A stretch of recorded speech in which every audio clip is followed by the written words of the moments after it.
where It will hit the edge and stop there at the limit. okay.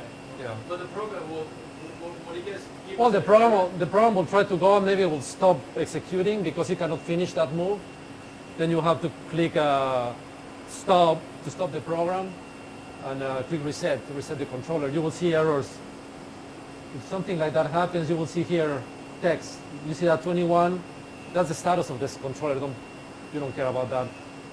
But if there's an error, it will show there. It will tell you they cannot move, that something happened, that it's out of range or something. So usually move one and then the other. If you put both on the same line, it's going to move both at the same time. So if you put X first and then Y, it moves X. When it finishes X, it moves Y. If you put both of them on the same line, it's going to move them at the same time. So we can run that. And you see both axes are moving at the same time. So that's the basic move for a program. You have things like you have variables.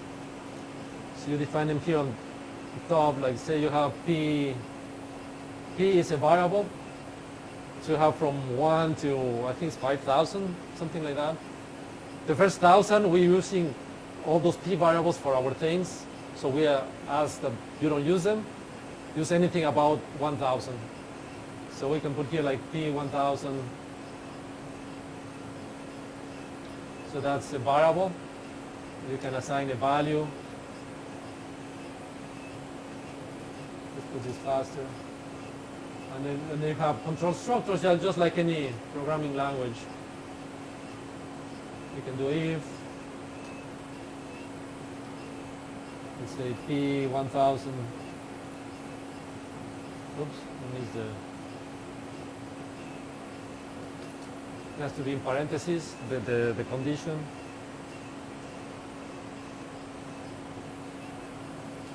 If P1000 equals 4, it's going to do that. And you do and if. So it's very similar to. Is it equal or equal? It's just equal. Okay. It's just similar to Visual Basic. Or to basic.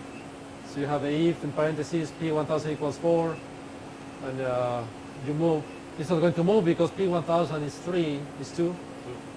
So you should not move. So we don't know this.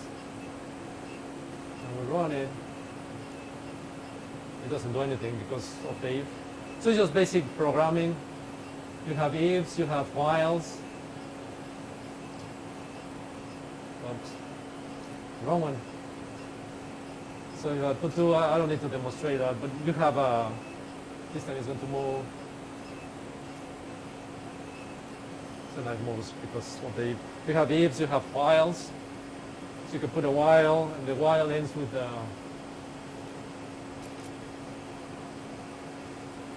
in the same format, while P 1000 is less than 10, is going to move x1,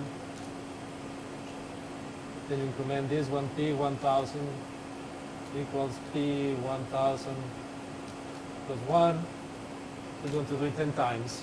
So you have basic structures. And while so yeah, I didn't close it. If you do this, for example, you didn't close the parentheses, it may run a little bit until it reaches that line, because there's no really compiler. There's no compiler. Yeah, so we'll just do those lines, and then when it sees that line that doesn't understand, we'll give you an error here. The controllers have something that they call a look ahead. So while it's executing this line, it's already looking at the lines ahead to prepare itself to what's coming. So it may see the error and may stop before the line. So and if we happen to accidentally program the if and then we can always stop the program.